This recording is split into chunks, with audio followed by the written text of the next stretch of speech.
Hey guys, Miss Parnell here with this week's Art Inspo from Home. This week's inspiration comes from our visit to the Norfolk Botanical Gardens this weekend to check out the phenomenal Lego sculptures by artist Sean Kenney. So today what I'm going to show you is a short video by Sean Kenney explaining how he makes his sculptures and what inspires him. And then we're going to create our own Lego sculptures. If you get a chance to visit the Norfolk Botanical Gardens before June 7th, I highly recommend it. If that's not something that's possible for you, you can explore Sean Kenney's art on this website. He also has several children's books explaining how to create more complicated Lego sculptures.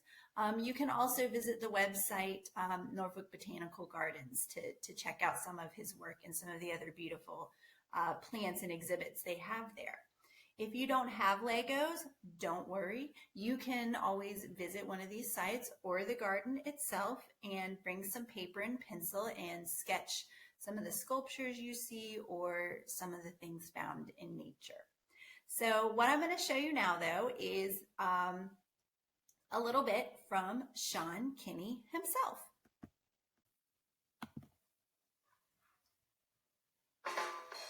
Nature Pop is a brand new exhibition featuring dozens of sculptures of plants, animals, and insects, but in a way that you've never seen them before. Working with Lego bricks, we only have about 15 or 20 colors to choose from.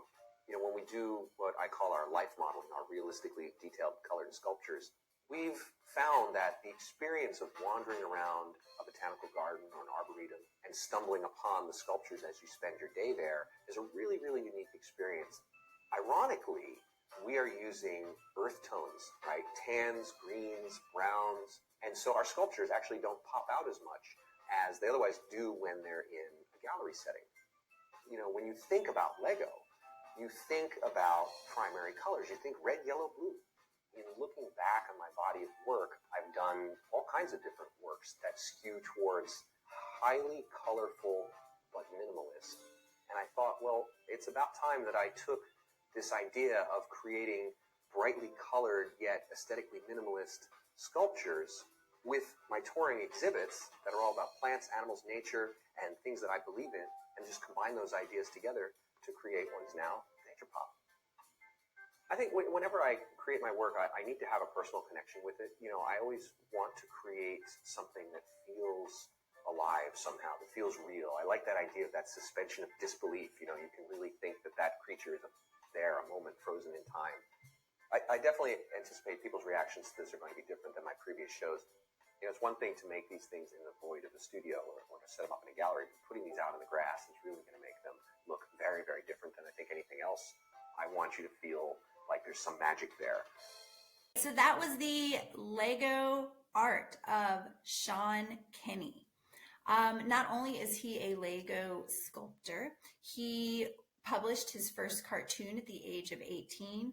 When he went to college, he studied art and became a graphic designer and web designer, and then tumbled into these Lego sculptures.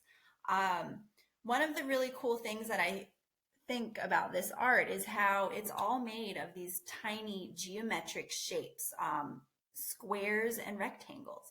But he uses so many and is able to form them in a way that they start to create the organic shapes of the bodies of the animals or the parts of the plants.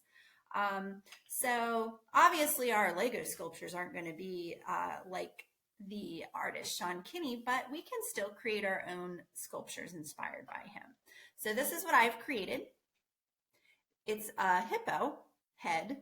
I didn't know I was going to make a hippo, but as I started putting Legos together, that's what it started to look like. So that's what I went with. So here's my hippo.